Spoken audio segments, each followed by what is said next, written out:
অতি ভারী বৃষ্টি তো হচ্ছেই, কিন্তু সত্যি কি সোমবার পর্যন্ত হবে এই রকম বৃষ্টি?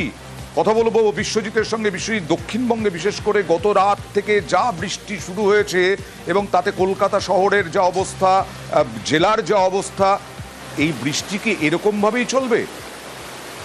না, এই যে নিম্নচাপ তার একটা পূর্বাভাস ছিলই, এবং এই নিম্নচাপ কিন্তু চীনের যে ওয়াইফা অর্থাৎ যে বিধ্বংসী ঝড় তার অংশ এসে উত্তর বঙ্গোপসাগরে এই নিম্নচাপ তৈরি হবে এমনই পূর্বাভাস ছিল, এবং তার ফলে প্রচুর বৃষ্টি হবে এই পূর্বাভাসও ছিল। গতকাল রাত থেকেই এই সিস্টেম ডেভেলপ করে, অর্থাৎ এই সিস্টেমটি সুস্পষ্ট নিম্নচাপে পরিণত হয়েছিল। আজ সকালে এটি গভীর নিম্নচাপে পরিণত হয়েছে, এবং এই মুহূর্তে যা সেটা খুব উপকূলের গাঙ্গেয় পশ্চিমবঙ্গ। আমি জানতে চাইছি যে মানে দর্শক ও সাধারণ মানুষও জানতে চাইছে যে সোমবার পর্যন্তই কি এরকম ভাবে বৃষ্টি হবে?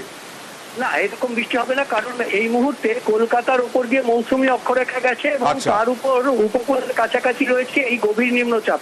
এই জোড়া ফলায় যে বৃষ্টিটা হচ্ছে, এই যে সিস্টেম অর্থাৎ গভীর নিম্নচাপটি আগামী 24 ঘন্টায় সরে যাবে ক্রমশ ওড়িশা এবং ঝাড়খণ্ডের দিকে।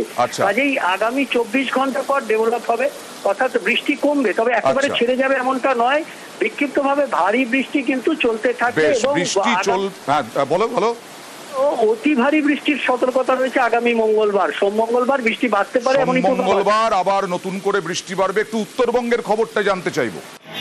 উত্তরবঙ্গে বিক্ষিপ্তভাবে ভারী বৃষ্টি হবে, তবে সব জেলায় যে একই সঙ্গে হবে এমন নয়। দার্জিলিং, কালিম্পং, জলপাইগুড়ি, আলিপুরদুয়ার এই জেলাগুলিতে বিক্ষিপ্তভাবে ঘুরিয়ে ফিরিয়ে আগামী 2-3 দিন বৃষ্টি হবে, এবং তারপর সোমবার থেকে বুধবারের মধ্যে আবার নিচের দিকের জেলা অর্থাৎ উত্তর দিনাজপুর ও দক্ষিণ দিনাজপুরেও বিক্ষিপ্তভাবে ভারী বৃষ্টি হতে পারে সোম থেকে বুধবারের মধ্যে। ওকে, মানে সপ্তাহের শুরুতেই আবার অতি ভারী বৃষ্টির উত্তরবঙ্গ দক্ষিণবঙ্গে সম্ভাবনা।